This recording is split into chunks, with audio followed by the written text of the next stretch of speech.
कल वाला याद है? कल तो वैसे मेनली एक ही पढ़ा था, अमीबा के अंदर कौन सा जनन होता है? अमीबा कौन सा होता है? हाँ, विखंडन या द्विखंडन। और किस में होता है? लेशमानिया के अंदर किस में होता है? लेशमानिया। तो ये एक लिंगी जीव जो है, एक लिंगी नहीं, एक कोशिकीय की पहली बात तो इनको पढ़ते हैं। एक कोशिकीय और एक कोशिकीय जीवों में भी अपन पढ़ रहे हैं अलैंगिक जनन। अलैंगिक जनन में हमने एक पहली विधि पढ़ी जिसका नाम है विखंडन। विखंडन या विखंडन कितने प्रकार का है? तो एक तो है बहु, पहले द्वि लिख लेते हैं, विखंडन। और एक कौन सा हो जाएगा? बहुखंडन। अच्छा, इनके मतलब तो आपको पता ही, द्विखंडन का अर्थ है, विखंडन का अर्थ है टूटना। कोई भी जीव है वो दो या दो से अधिक भागों में टूट के प्रत्येक जो टुकड़ा है वो नए जीव के रूप में विकसित हो जाता है। तो ऐसी स्थिति को अपन विखंडन कहते हैं। और द्विखंडन का अर्थ है एक जीव है वो दो भागों में टूट जाए और प्रत्येक टुकड़ा एक नए जीव के रूप में विकसित हो जाए, तो उसे अपन ये कहते हैं द्विखंडन। और ये किस किस में होता है? एक तो अमीबा में हो जाता है और एक किस में होता है? लेशमानिया। इसमें दोनों में एक थोड़ा सा फर्क है, पता है तुम्हें क्या फर्क है? इसमें तो एक निश्चित तल है, विभाजन जो होगा वो कहां से होगा? निश्चित तल से। और इसमें क्या होगा? निश्चित तल नहीं है, कहीं से भी विभाजन आड़ा टेढ़ा कहीं से भी हो सकता है। बहुखंडन की बात करें, कोई भी जीव है वो एक से ज्यादा टुकड़ों में टूट जाए। कोई भी जीव कितने टुकड़ों में? एक से ज्यादा, मतलब दो, दो से ज्यादा, दो तीन, दो तो दो वाला तो इसमें आ जाएगा, तीन चार पाँच छह, दो से ज्यादा, तो दो से ज्यादा टुकड़ों में टूटे। तो ऐसा किस में होता है आपको? प्लाज्मोडियम। किस में हो जाएगा? प्लाज्मोडियम। प्लाज्मोडियम जैसे ये एक जीव है, ये इस तरह का प्लाज्मोडियम है, तो ये क्या करता है? अंदर ही बहुत सारे पहले ही टुकड़े बन जाते हैं इसके, इस तरह के बहुत ज्यादा टुकड़े बन जाते हैं। और फिर ये बाद में ये यहाँ से टूट जाता है, बाद में ये वाला टूट जाता है, तो जिससे ये प्रत्येक टुकड़ा एक नया जीव दिखता है। तो कहने का मतलब प्लाज्मोडियम है वो एक साथ जनन करके बहुत ज्यादा संख्या में वृद्धि करता है, बहुत ज्यादा जीव नए पैदा करता है। अच्छा, प्लाज्मोडियम के बारे में एक बात पता है आपको? नाम सुना है कि प्लाज्मोडियम का? हाँ, ये तो सुना है, पर इसके अलावा ये क्या करता है प्लाज्मोडियम? तो प्लाज्मोडियम जो है, आपने नाम सुना है एक बीमारी, मलेरिया? किससे होता है मलेरिया? मलेरिया किससे होता है? एक मच्छर खाता है, मादा एनाफ्लिस। मादा एनाफ्लिस मच्छर खाता है, जिससे क्या हो जाता है? मलेरिया। लेकिन आपको एक बात ध्यान में रखना है, उसको क्या है, इस साइड से आजा भाई, पीछे वाला गेट नहीं खुलेगा।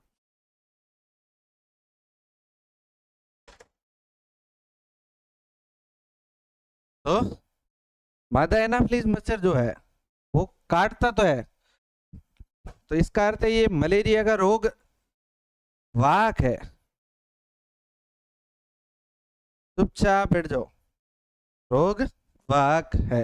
ये क्या है? रोग वाहक। लेकिन ये मच्छर अंदर घुसता नहीं है हमारे, और ना वो हमें बीमार करता है। मच्छर तो सिर्फ क्या करता है?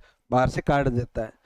तो मच्छर के लार के अंदर पाया जा रहा है प्लाज्मोडियम, और ये प्लाज्मोडियम हमारे शरीर में चला जाता है, और ये प्लाज्मोडियम ही मलेरिया रोग उत्पन्न करता है। इसलिए इस प्लाज्मोडियम को मलेरिया का रोग जनक या रोग कारक कह सकते हैं। तो ये रोग कारक होता है कौन?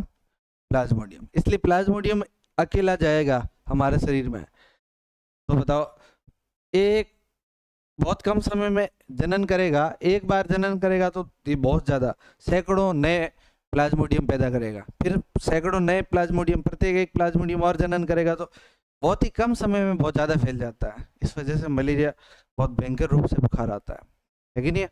तो ये मलेरिया का रोग जनक है, रोग कारक है। तो इसमें कौन सा खंडन पाया जाएगा? बहुखंडन। ठीक है, तो ये हो गया विखंडन। इसके अलावा एक और एक कोशिकीय जीवों में जनन का प्रकार पाया जाएगा, वो हो जाएगा दूसरा कह सकते हैं या तीसरा कह सकते हैं, मुकुलन। कौन सा पाया जाएगा? मुकुलन।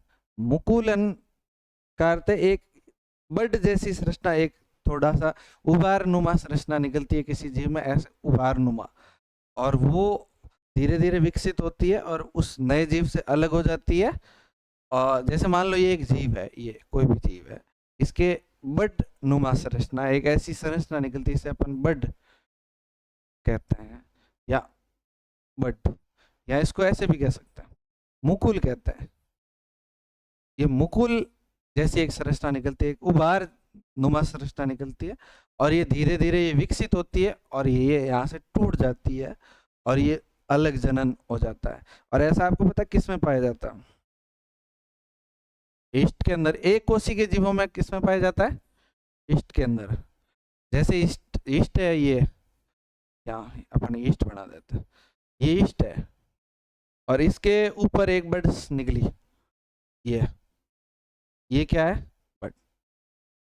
फिर इसके ऊपर और भी निकल जाती है ऐसे, और ये प्रत्येक बड अलग हो जाती है, और अलग होके ये नया ईस्ट बन जाएगा, और ये नया ईस्ट बन जाएगा, ये नया ईस्ट बन जाएगा, ऐसे इस तरह का जनन हो जाता है मुकुलन। अब अपन मेनली अपन को ध्यान ही रखना, मुकुलन पाया किस में जाता है? ईस्ट के अंदर। अच्छा, ईस्ट क्या काम आता है?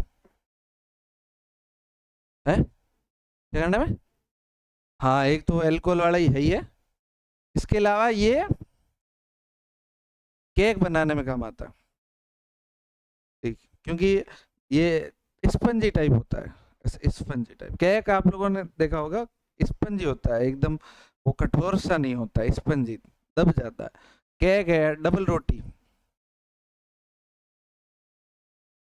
डबल रोटी मतलब ब्रेड जो होती है, ब्रेड है, ब्रेड भी तो स्पंजी होती है ना, उसमें भी यूज होता है, ठीक है ना? तो ये इसमें रोटी स्पंजी बनाने में इसका यूज होता है, ठीक। तो ये अलैंगिक जनन है एक कोशिकीय जीवों में। एक तो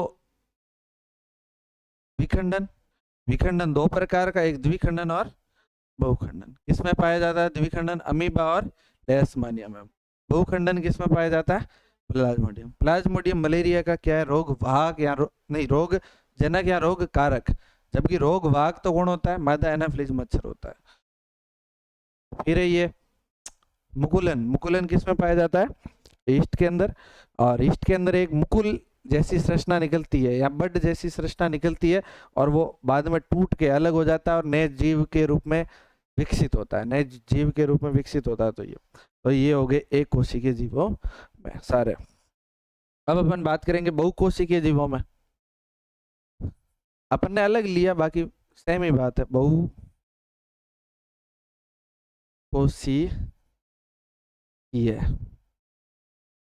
जीवों में इसमें भी अपन पहले पढ़ेंगे अलैंगिक जनन, और अलैंगिक में एक पहला ही मेन आएगा, वो है अपना विखंडन। विखंडन या इसको अपन खंडन भी बोल सकते हैं। क्या बोल सकते हैं? खंडन। खंडन कहो या विखंडन एक ही बात है। खंडन का अर्थ है टूटना। कोई भी जीव है वो दो या दो से अधिक भागों में टूटे और प्रत्येक टुकड़ा एक नए जीव के रूप में विकसित हो जाए, तो इस तरह का जनन क्या कहलाएगा? विखंडन या द्विखंडन। यहाँ लिखते हैं, एक जगह लिख लेते हैं, दो या दो से अधिक भागों में टूटता है तथा प्रत्येक टुकड़ा नए जीव के रूप में विकसित हो जाता है।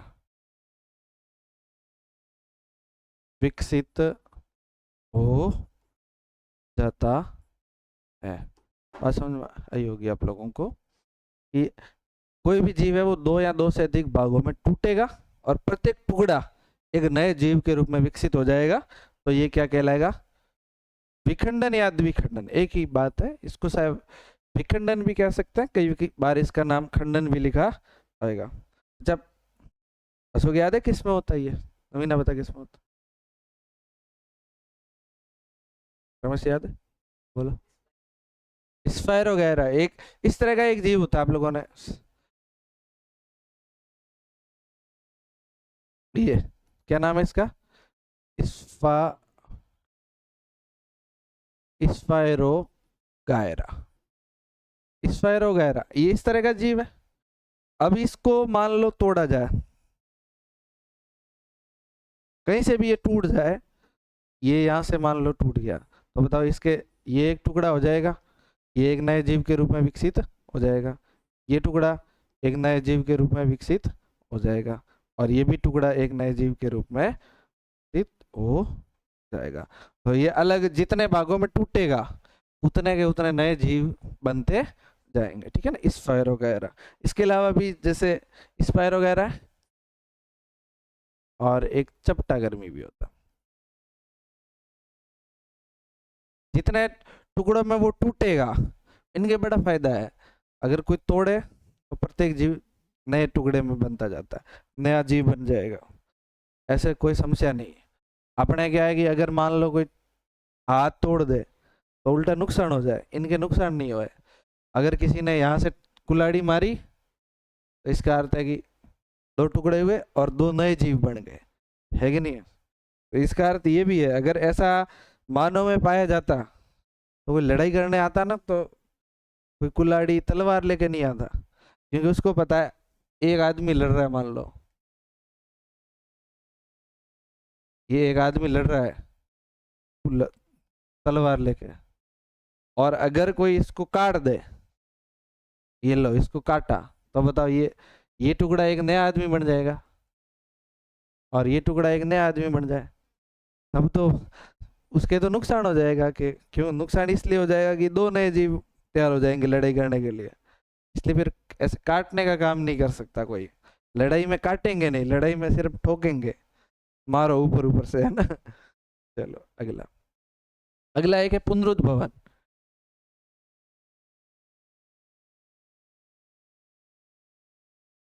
ये वैसे कोई जनन का खास प्रकार नहीं है। इसमें क्या होता है पुनरुद्भवन में? कोई भी जीव का अंग, कोई विशेष अंग, इसके अंदर होती है विशेष कोशिका, और ये विशेष कोशिका क्या करती है? इनमें एक विशेष प्रकार की क्षमता पाई जाती है, कैपेसिटी पाई जाती है, स्पेशल कैपेसिटी होती है। ये क्या करती है? जिस अंग में पाई जाती है उस अंग को पूरा निर्मित कर सकती है ना, कि इसमें क्या विशेष प्रकार की कैपेसिटी है, जिस अंग में पाई जाएगी उस अंग को पूरा विकसित कर सकती है। जैसे आप लोग ये पुनरुद्भवन की, जैसे हमारे नाखून है, नाखून के अंदर पुनरुद्भवन की क्षमता है। क्यों? हम नाखून के अंदर कोशिका है स्पेशल, हम नाखून को काटेंगे तो वापस ये नाखून को क्या करेगी? बढ़ा देगी, बढ़ाएगी कि नहीं बढ़ाएगी? इसी तरह हमारे बालों में भी पुनरुद्भवन की क्षमता है, इस वजह से हमारे बाल काटेंगे फिर वापस बाल आ जाएंगे, बढ़ते ही जाता है। तो इसका अर्थ इनमें पुनरुद्ध। इसके अलावा और हमारे बॉडी में कहा, कौन से अंगों में, कौन से भाग में पुनरुद्भवन की क्षमता है? नवीना कहाँ है? हाँ तो वो तो बाल ही तो हो गए भाई। हाँ। हमारे त्वचा के अंदर पुनरुद्भवन की क्षमता होती है। तवसा के अंदर होती है? नहीं होती है? कैसे? तवसा के अंदर होती है। मान लो यहाँ से थोड़ी बहुत आपकी तवसा टूट जाए, आप कहीं रोड पे घिसा हो, तो मतलब वहां पर वापस नहीं आएगी तवसा? आएगी ना। इसका मतलब ज्यादा क्षमता नहीं है हमारे। ऐसा नहीं है कि हम पूरी चमड़ी हटा दें, काले काले दिख रहे हैं क्या, हटा देते हैं एक नई तवसा आ जाएगी गोरे गोरे, तो ऐसे तो नहीं हो सकता, विशेष होता है, ठीक है ना। मतलब इसमें क्या होता है, कोई जीव मान लो किसी का कोई अंग टूट जाए, तो इसके लिए। इसके अलावा आप लोगों को ये इसका सबसे बढ़िया उदाहरण आप लोगों को पता हो, तो छिपकली की पूंछ काटोगे वापस आ जाएगी, तो ये छिपकली की पूंछ में पाई जाती है। पूंछ मानव में कहाँ है? तवसा में है, और बाल के अंदर है, और किसके अंदर है? और किसमें बोलो? नाखून के अंदर। बाल, नाखून और छिपकली की पूंछ के अंदर है। तो ये इस तरह की क्षमता पाई जाती है। इसमें कोई जीव है, उसको आप काटोगे, उसके अंदर अगर क्षमता होगी। कुछ कुछ जीव ऐसे होते हैं जिसमें पूरी बॉडी के अंदर स्पेशल कोशिकाएं होती है और वो पूरा शरीर नया बना सकती है। जैसे हाइड्रा है। कौन सा जीव है? जैसे हाइड्रा का फोटो देखा है आपने? कैसा होता है? इस तरह का होता है ऐसे। ये कौन सा जीव होता है? ऐसे ही तो होता है, ऐसे। अब इस हाइड्रा को आप यहां से काटो, एक दो, कितने टुकड़े हो गए? तो ये प्रत्येक टुकड़ा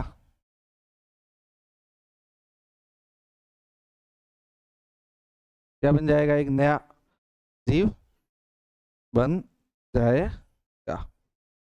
तो ये नया जीव बन जाता है, नए जीव के रूप में विकसित हो जाता है।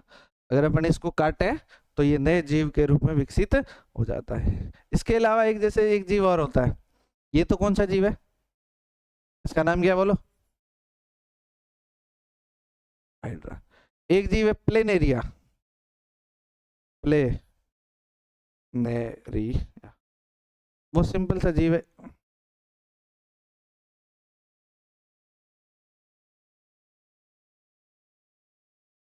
ये इस तरह का जीव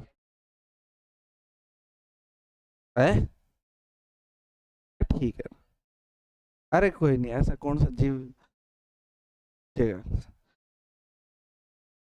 छोटा, इसको काटो ऐसे, तो ये प्रत्येक जीव, ये लो, ये भी इस तरह का जीव बन जाएगा, ये भी एक नया जीव बन जाएगा, और ये भी एक नया जीव बन जाएगा। समझा है ना?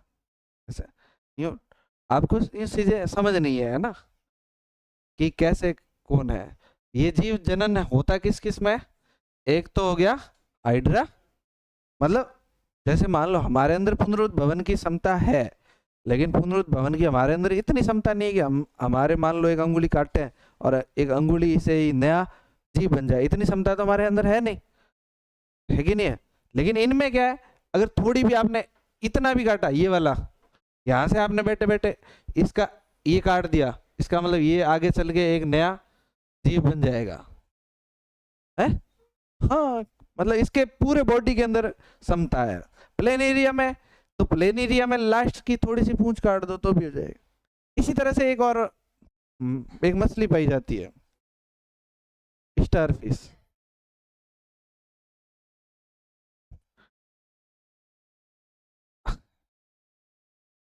सितारा मछली, स्टार फिश है ना। अच्छा ये क्या है? ये इस तरह की स्टार के नुमा बस नहीं होती? हटा दें फिश वाले? एक काम करता हूँ, इसमें पूरे में कलर भरा जाएगा? नहीं भरा जाएगा। कहाँ से? ए, क्या हो रहा है?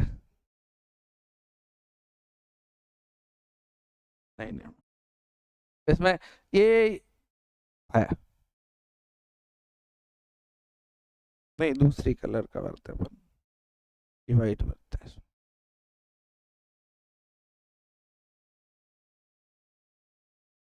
है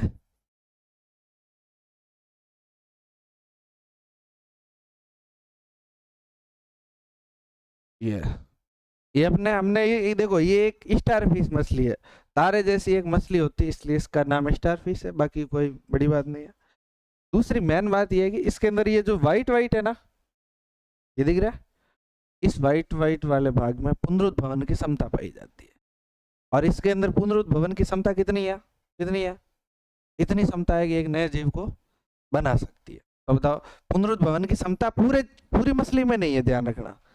ये जो व्हाइट व्हाइट वाला भाग दिख रहा है, मतलब 20 में कुछ क्षेत्र में ये होती है पुनरुद्भवन की क्षमता।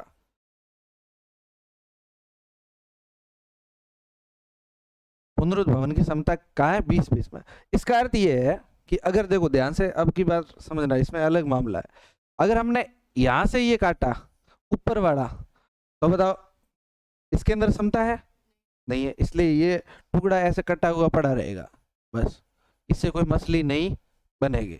लेकिन अगर आपने इसको इतना काटा, इसका मतलब है कि जो पुनरुद्भवन वाली स्पेशल कोशिका है वो इस टुकड़े में गई, और ये अब टुकड़ा ये क्या बन जाएगा, एक स्टार फिश के रूप में बन जाएगा। और लेकिन हाँ, अब यहाँ से हमने ये काटा, ये काट लिया ऊपर वाला, ये कट गया, तो थोड़े दिन बाद ये वापस इसके तो आ ही जाएगा, इसके अंदर तो वापस आ ही जाएगा।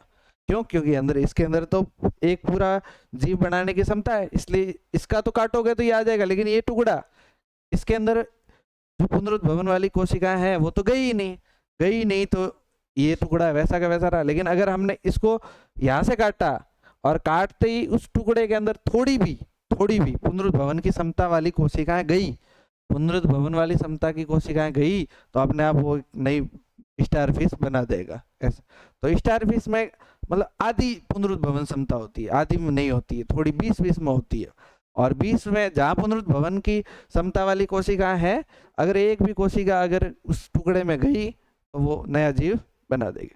लेकिन इसमें एक बात ये भी है, ये पुनरुद्भवन कोई जनन का तरीका नहीं है, ये तो ऐसे ही कुछ जीवों में स्पेशल क्षमता है, कुछ स्पेशल है ये इनके। बाकी ये जो जीव है ये पुनरुद्भवन से जनन करे ऐसा जरूर नहीं है, और ये खुद करते नहीं है, इनको आप काटोगे तो ही ये जनन कर पाएंगे। पुनरुद्भवन जैसे हमारे जैसे नाखून है, तो बताओ नाखून अपने आप कटते हैं क्या? हम काटेंगे तो वो वापस आएंगे, हम नहीं काटेंगे तो बस कोई बात नहीं। इसी तरह से अगर ये हाइड्रा है, अब हाइड्रा बैठे बैठे ऐसे ही नहीं कि खुद ही इस डाली को अलग किया, काटा और ये नया जीव बने ना, हाइड्रा अपने आप नहीं कर सकता। ये तो कोई, मान लो आप जैसा कोई आड़ पताड़ी आदमी जाए और इसको काटे तो ये नया जीव बने, अगर कोई काटेगा ही नहीं तो ये जनन कर ही नहीं पाएगा। तो इसका अर्थ ये है कि ये हाइड्रा जो है, हाइड्रा बैठा बैठा ये वेट नहीं करता कि कोई आए और मुझे काटे और मैं बच्चे पैदा करूं, नहीं, इनके अंदर दूसरे तरीके भी जनन के होते हैं। तो अपन को ये तो एक स्पेशल क्षमता है, लेकिन इससे एक नया जीव बन रहा है, इसलिए अपन इसको जनन में पढ़ दें, वरना ये जनन का तरीका तो है ही नहीं। ठीक बात। फिर आता है मुकुलन। अब सेम वाला वो मुकुलन ही है, लेकिन अब की बार मुकुलन, पिछली बार हमने मुकुलन किस में पढ़ा, आपको पता? किसमें पढ़ा था? ईस्ट में।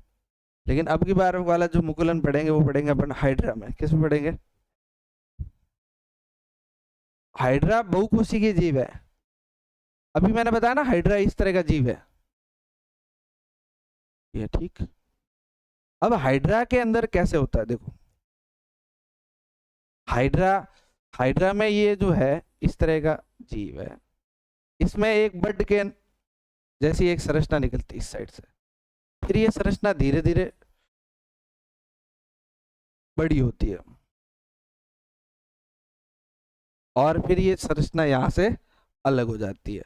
तो ये अलग हो जाएगी और ये अलग, तो ये वाला अपना नया जीव और ये वाला भी एक अपना नया जीव, तो ये एक अलग जीव बन जाता है।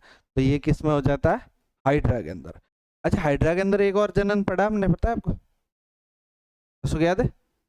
हाइड्रा का नाम पहले भी लिया कभी अपन? कब लिया था? है? हाँ, ये हाइड्रा का नाम लिया कभी? हाइड्रा में एक और प्रकार से जनन होता है, बताओ कैसे? तू बता, वागा, तू बता। है? बता तो बता। अरे अभी ये पिछले पेज पे देखो हाइड्रा है, कहाँ पे हाइड्रा लिखा हुआ है, ये देखो हाइड्रा पड़ा है ना, यूँ थोड़ा थोड़ा ध्यान। हाँ हाँ, तुम्हें पता ही नहीं, पिछली स्लाइड पे ही है, तुम्हें थोड़ा ही पता है, तुम सोचो ये हाइड्रा नया अजीब है एक। हाँ, क्यों हाइड्रा पीछे वाला याद रखा करो थोड़े थोड़े। ये हाइड्रा, हाइड्रा में जो जनन है वो किस विधि से हो रहा है, तो हाइड्रा में जनन कौन सी विधि से होता है? नहीं, अब तो कौन सी विधि पढ़ रहे हैं अपन? मुकुलन। तो मुकुलन से होता है। अभी मैंने बताया था ना, क्या बताया कि पुनरुद्भवन कोई जनन का कोई खास विधि है नहीं। पुनरुद्भवन में तो क्या है, इसके अंदर विशेष क्षमता है, इसलिए इससे जनन कर लेता है। बाकी हाइड्रा बेटा बेटा जनन ये इस बात का वेट नहीं करता है कोई हमें आयर काटे, वो किस विधि से जनन करता है? मुकुलन से करता है, क्योंकि इसके अंदर एक मुकुल जैसी संरचना निकलती है और वो संरचना धीरे धीरे अलग हो जाती है, इसको अपन मुकुल कहते हैं। ये जो क्या निकला है मुकुल, इसको क्या कहोगे बोलो? मुकुल। मुकुल किसी लड़के का भी नाम हो सकता है। मुकुल यहाँ इसको कहते हैं बड, तो बड जैसी संरचना निकलती, तो ये कौन सा हो गया? मुकुलन। ठीक बात। इसके बाद एक होता है कायिक, क्या हुआ? कायिक प्रवर्धन। कायिक प्रवर्धन क्या होता है? कायिक प्रवर्धन, कायिक प्रवर्धन में अपन पेड़ का कोई भी भाग ले, पेड़ का कोई भाग ले, क्या ले, जैसे पेड़ का लो तना, जड़ या पत्ती, इनके द्वारा अपन कोई अगर तने से एक नया पौधा उगा दे, या जड़ से नया पौधा उगा दो, या पत्ती से नया पौधा उगा दे, तो ये कैसा जनन कहलाएगा? कायिक प्रवर्धन। सिंपल है ना। कायिक प्रवर्धन का अर्थ है कि अगर आप कोई भी जड़ लो पौधे का, या पौधे का तना लो, या पौधे की पत्तियां लो, और पत्तियों से या जड़ से या तने से आप नया जीव बना लो, तो ये क्या कहलाएगा? कायिक प्रवर्धन।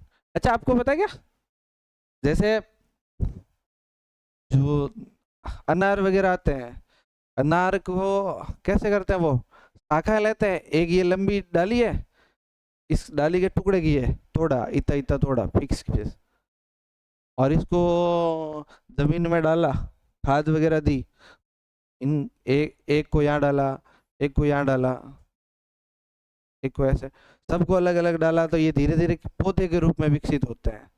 धीरे धीरे क्या बन जाता है? पौधा।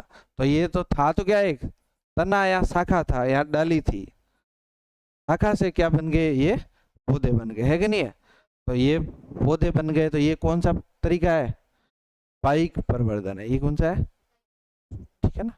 जैसे कई बार आप लोग देखते होंगे पत्ती से भी, ये पत्ती है, इस पत्ती ये अगर जमीन पे है गिरी हुई है, और इस पत्ती से भी धीरे धीरे एक पौधा उगना शुरू हो जाता है, पत्ती से भी पौधा बन जाता है। जैसे ये ऐसा जनन ब्रायोफिल्म में पाया जाता है, शायद अपने बुक में नाम नहीं है इसका, ठीक है ना, तो ब्रायोफिल्म में पाया जाता है।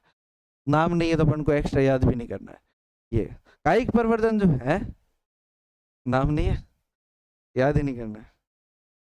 कायिक प्रवर्धन जो है वो ये। कायिक प्रवर्धन वैसे मुख्यतः दो प्रकार का है, एक तो कृत्रिम है और एक है प्राकृतिक। ये कायिक प्रवर्धन दो प्रकार का हो गया। पहला तो कृत्रिम, और दूसरा कौन सा हो गया?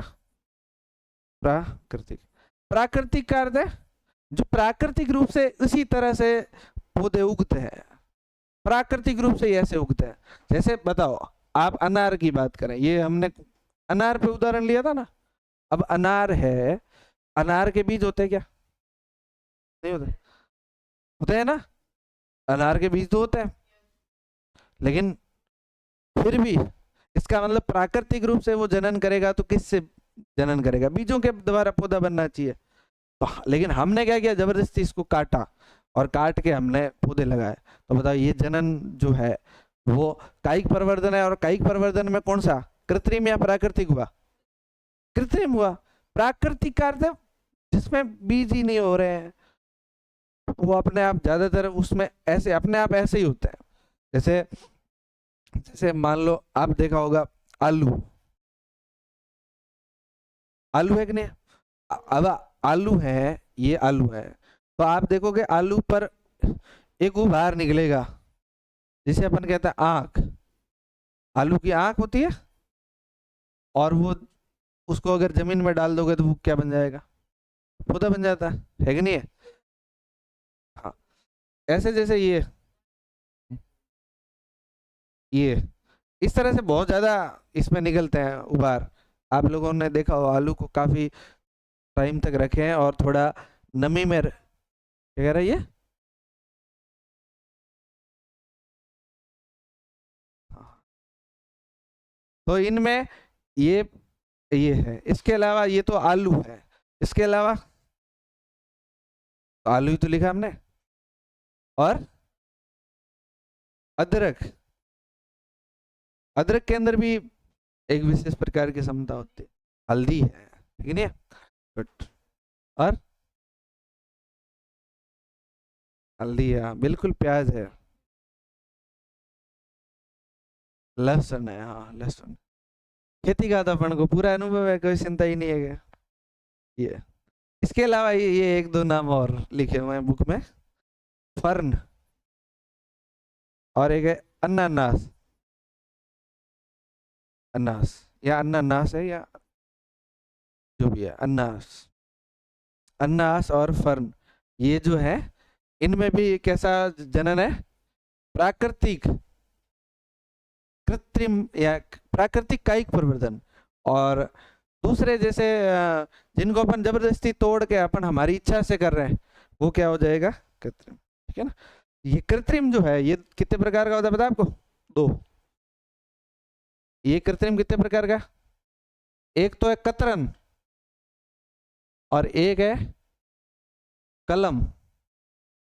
बताइए आपको। एक तो है कलम और एक है कतरन। कलम, कलम और कतरन। कतरन का अर्थ तो है कि ये जड़ तना पत्ती को आप अपनी इच्छा से तोड़ो, तोड़ के पौधा बनाओ, ये तो क्या है? कतरन। और कलम में थोड़ा अलग तरीका है। कलम आप जानते ही हो कि दो अलग अलग पौधे लेते हैं, दो अलग। अपन को लगता है कि इसके गुण थोड़े अच्छे हैं, जैसे कोई जैसे बेर है, ये बेर में अपने यहाँ सामान्यतः ये कतरन कलम करते हैं बेर की, ठीक नहीं है? जैसे लगे कि एक बेर है, ये बहुत मजबूत बेर है, और ये बेर का पौधा है बहुत मजबूत है, लेकिन इसके अंदर बेर आते नहीं है, फल नहीं आते हैं। एक ऐसा पौधा है जिसके अंदर जो डालियां हैं वो बहुत कमजोर है, अगर लड़के इसके ऊपर चढ़े तो गिर जाती है, टूट जाती है, लेकिन बेर बहुत आते हैं। इतने बेर आते हैं कि डालियां टूट टूट के नीचे गिर रही है। तो हम क्या करें कि ये जो है, ये जो बेर है, इसका ऊपर की डाली काटें, ऊपर की डाली काटें और यहाँ चिपका दें, इसके ऊपर चिपका दें, और इसके अंदर चिपका करके इसको बांध दो, मेणिए से बांध दो, प्लास्टिक व्लास्टिक से किसी से भी बांध दो, और या कपड़े से बांध दो, और बांध के काफी दिन तक इसको रखो। धीरे धीरे ये बड़ी हो जाएगी, और बड़ी होने के बाद ये इसमें दोनों गुण आ जाएंगे, ये अच्छे फल के गुण आ जाएंगे, फल अच्छे लगेंगे, प्लस ये मजबूत हो जाएगी। तो दोनों ही गुण इसमें आ जाएंगे। मतलब हम क्या करते हैं, दो ऐसे पौधे लेते हैं जिनके वांछित गुण सेलेक्ट करते हैं, वांछित गुण जो हमें चाहिए वो गुण लेते हैं, और उसके आधार पे अपन उसकी कलम करवाते हैं, और जो कलम से नए जीव पैदा होते, नए पौधे बढ़ेंगे, वो नए पौधे कैसे होंगे? उनमें दोनों जो हमने लक्षण चाहे हैं, जो हमें गुण चाहिए थे, वो सारे गुण उनमें पौधों में आ जाएंगे। तो फिर ये नया बेर पैदा होगा, उसमें बहुत बढ़िया फल भी आएंगे, और बहुत अच्छी मात्रा में जो डालियां हैं वो भी मजबूत होगी, जिससे फिर कितने ही फल आए, फिर डालियां टूटेगी नहीं, नीचे नहीं आएगी, ऐसा, ठीक नहीं? तो ये इस एक तरह का था, ठीक है ना? तो प्राकृतिक और कृत्रिम हो गया। अब बताओ कितना टाइम हो गया? हाँ, थोड़ा सा, क्या कह रही है, 3 बज गए।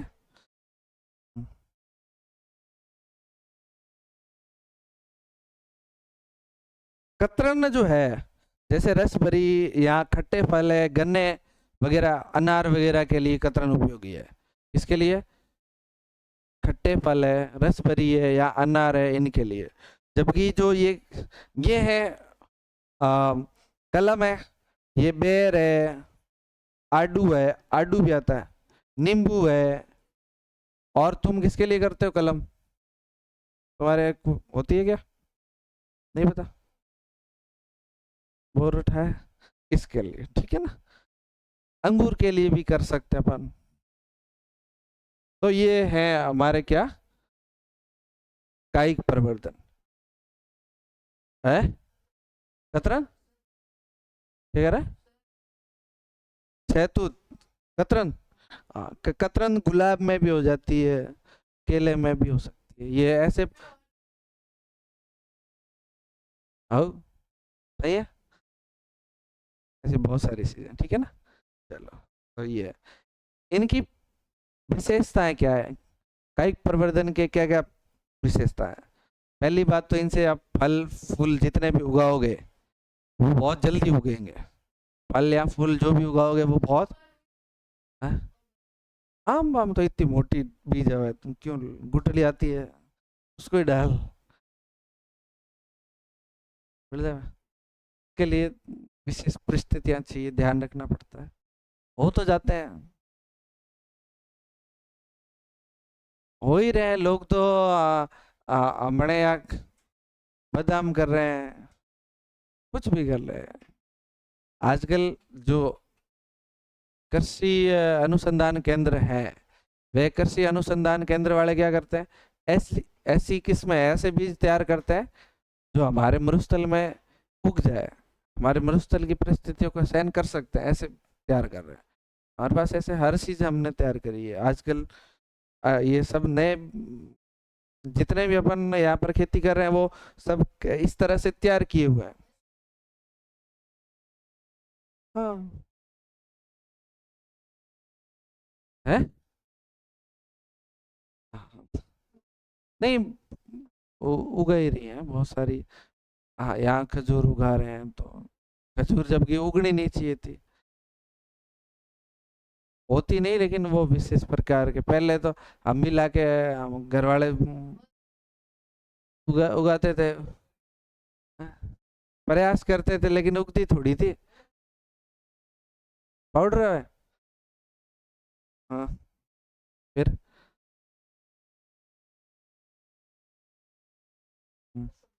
है। तो चलो, तो बताओ इसके फायदे क्या है। पहली बात तो इससे जल्दी उग जाता है। दूसरी बात इसकी, इनकी जो जिंदा रहने की दर है वो ज्यादा है, कि कोई भी पौधा है वो जिंदा रहेगा। आप 100 पौधे लगाओगे तो 100 में से एक आधा कोई नष्ट हो जाए तो हो जाए, बाकी 100 के 100 क्या रहेंगे, जिंदा रहेंगे। ये इनकी खास बात है, 100 के 100 जिंदा रहेंगे, ठीक है ना। इसके अलावा इसके अलावा इनसे जितने भी पौधे उगेंगे, इनसे जितने भी पौधे उगेंगे वो सारे पौधे ऐसे पौधे होंगे जो ऐसे पौधे होंगे जो आकार में, और आकार में सब बराबर दिखेंगे।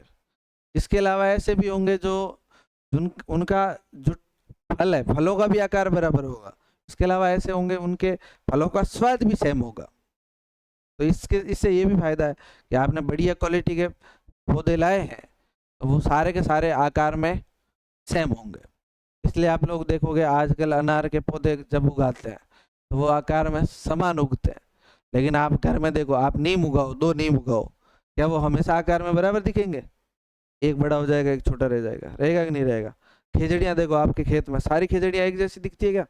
नहीं दिखती है ना, कुछ भी बराबर नहीं दिखते, क्योंकि ये लैंगिक जनन से होता है।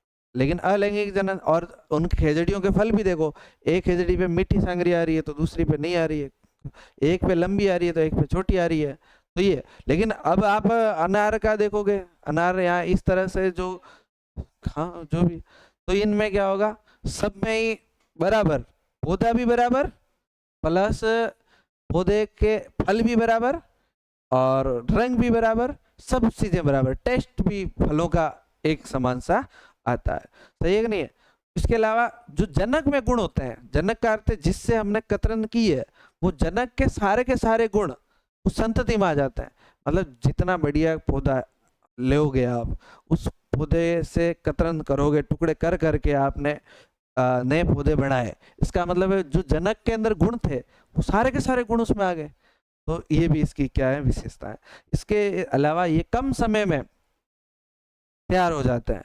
इसलिए जैसे अगर आप आलू है, आलू को आप कायिक प्रवर्धन से उगाओगे तो ये 6 महीने में, तीन महीने में तैयार हो जाएगा पक के, नहीं तो 15 महीने लगते हैं। आलू को अगर आप बीज से भी उगाओ तो कितने लगेंगे, 15 महीने, नहीं तो कितने लगेंगे, 3 महीने। बताओ, फायदा ही फायदा। और हकीकत भी है। आप सोचो, आपने कभी ऐसा देखा होगा ना कि पहले क्या करते थे, खजूर लाते थे ना, खजूर को उगाते जरूर थे, खजूर को उगाते जरूर थे। उगाते के बीज लेते थे और उसको लगा देते थे, और साल भर में इतना सा होता था, 2-3 साल तक इतना सा होता था, 5 साल में भी इतना सा होता था, उसके खजूर आती ही नहीं थी, 10 साल तक वो वैसे ही रहता था। लेकिन वर्तमान में 2-3 साल में तो खजूर आ ही जाती है। तो इसका अर्थ है कि जो 10-15 साल में आनी थी, 15 साल में खजूर आनी थी, वो अगर आपने कायिक प्रवर्धन से लिया तो वो 3 साल में खजूर आ जाएगी। तो ये इसका फायदा है, समझे। इसके नुकसान भी तो है। नुकसान क्या, नुकसान ये है, लैंगिक जनन में अलैंगिक जनन होगा तो इसमें विविधताएं नहीं आएगी। क्या नहीं आएगी, विविधताएं नहीं आएगी। विविधता का अर्थ है कि जैसे आपको पता होगा, मानव पहले बंदर जैसा था, कैसा था, फिर धीरे धीरे विकसित हुआ, आज इतना ठीक ठाक अच्छा दिखने लगा, धीरे धीरे और विकसित होता जाएगा। लेकिन अगर लैंगिक जनन होता है तो विविधता आती है, लैंगिक जनन होता ही नहीं है, ये इस तरह से अपन कतरन वतरन करके पौधे उगाएंगे तो विविधताएं नहीं आएगी। इसके अलावा इसमें अगर एक जनक के अंदर बीमारी थी कुछ भी, तो वो सारे के सारे पौधों में चली जाएगी। इसके अलावा भी मान लो गलती से आपने खेत में 100 पौधे उगाए या 1000 पौधे उगाए और गलती से एक पौधे को बीमारी लगी, तो सारे पौधों में फैलते टाइम नहीं लगेगा। इसलिए आप लोगों ने देखा होगा, अगर किसी के एक पौधे में बीमारी होती है ना, तो भाई शुरू में तो एक पौधे में भी बीमारी लगती है, सब में एक साथ थोड़ी लगती है। एक पौधे में लगी तो आप देखोगे एक साथ कुछ समय में सारे पौधों में बीमारी लग जाती है। फिर तो क्या करता है वो व्यक्ति, एक पौधे में लगती तब पता नहीं चलता, 10 दिन में पता चलता, तब तक तो 10 पौधे सपेट में आ चुके होते हैं। फिर वो दवा ववा डालता है, तब तक 15-20 पौधे आ जाते हैं, और फिर वो 15-20-30 पौधों को उस बगीचे में से काटना पड़ता है। क्यों? क्योंकि इसमें क्या है, सेम डीएनए सेम है, सारा का सारा सेम है, तो सबको सपेट में ले लेती बीमारी। इसके अंदर ये है कि एक पौधे को बीमारी लग जाएगी तो वो दूसरे पौधों को आसानी से बीमारी लग जाएगी, है कि नहीं है ये। इसके अलावा ये अगर हम 100 पौधे लगाएंगे या 1000 पौधे लगाएंगे, जितने पौधे लगाएंगे उनमें सबके जिंदा रहने की संभावना है। कोई इक्का दुक्का खत्म हो जाएगा तो हो जाएगा, नहीं तो बाकी के सारे क्या रहेंगे, जिंदा रहेंगे। जिंदा रहेंगे तो बताओ, अगर मान लो हम खेत है हमारा ये, और खेत में हमने नीमड़े उगाए, क्या उगाए, नीम या खेजड़ी उगाई, चलो नीम तो आप हो गए, क्या काम गए, खेजड़ी उगाते, तो हमने पूरे खेत में खेजड़ियाँ उगाई, लेकिन सारे के सारे खेजड़ियाँ जिंदा थोड़ी रहेगी, कुछ तो आपने कभी नोट किया कि हम जब बारिश का मौसम होता है तो हम क्या करते हैं, हमारे जैसे अब तो ऐसा काम नहीं करते, पर पहले क्या करते थे, कहीं से नीम का पौधा उगा हुआ होता था ना, उसको उठा के लाते थे और हमारे घर के इसके खेत के पास में जितने भी 10 से 1 पौधे लगाते थे, लगाते कितने, ऐसा होता था कि नहीं होता था। क्या करते थे, कहीं से पौधे लाते थे नीम के, और हम हमारे जहाँ जहाँ लगाने होते थे सबको लगाते थे, 10 पौधे लगाए और 10 में हम बराबर पानी डालते थे, और आपको पता चलेगा 2-3 साल बाद आपके 2-1 पौधे बड़े होते हैं, बाकी वाले सारे जल जाते हैं, नष्ट हो जाते हैं। ठीक है, तो ये चीज है। अब सिंपल सा ये भी है कि अगर इतने सारे पौधे हैं, इतने सारे नष्ट हो रहे हैं, तो इसका अर्थ ये है कि मान लो 10 पौधे लगाए और 2 पौधे जिंदा हुए, इसका अर्थ ये है कि अब ये 2 पौधे जिंदा रहे। अब 2 पौधे जिंदा रहे हैं तो 2 पौधे सिंपली ये होगा कि इनको बहुत ज्यादा पानी भी अपन आराम से डाल सकते हैं, नहीं तो 10 पौधों को पानी डालना होता तो हम थोड़ा थोड़ा डालते हैं, नहीं तो अब हमारे पास बहुत ज्यादा पौधे है ही नहीं, 2 ही पौधे हैं, तो 2 पौधों में एक एक बाल्टी डाली, बढ़िया पानी मिल रहा है, इसमें खाद भी ज्यादा मिल जाएगी। तो इसका अर्थ है कि जब अपन लैंगिक जनन से पौधे उगाते हैं तो उसमें प्रतिस्पर्धा नहीं होती है, न तो पोषण को लेके रहती है, न जल को लेके। और अब इसमें क्या है, ये कायिक परिवर्तन से आपने 100 पौधे लगाए तो 100 के 100 जिंदा है, 100 के 100 जिंदा है, इस वजह से पूरे खेत के अंदर पूरी प्रतिस्पर्धा है। क्या है? प्रतिस्पर्धा का अर्थ है कि अब इसके अंदर पूरी खाद डालोगे तो ये पौधा भी सोचेगा मैं ले लूं, ये सोचेगा मैं ले लूं, ये सोचेगा मैं ले लूं। इसलिए आप लोगों ने देखा होगा कि जब खेती होती है तो हम भर भर के तो खाद डालना पड़ता है, भर भर के पानी चाहिए उसको, भर भर के विशेष प्रकार की दवाइयाँ चाहिए कि नहीं चाहिए, क्योंकि इसमें प्रतिस्पर्धा ज्यादा हो जाती है। तो प्रतिस्पर्धा इनमें ज्यादा है, बाकी वालों में कम है। ठीक है, तो ये इसके कुछ नुकसान है, कुछ इनकी विशेषताएं थी। ठीक बात, बराबर समझ में आई? ठीक है, तो क्या करेंगे, कुछ कुछ फ्लो चार्ट के रूप में इनको लिखो आप, है ना। चलिए ठीक है।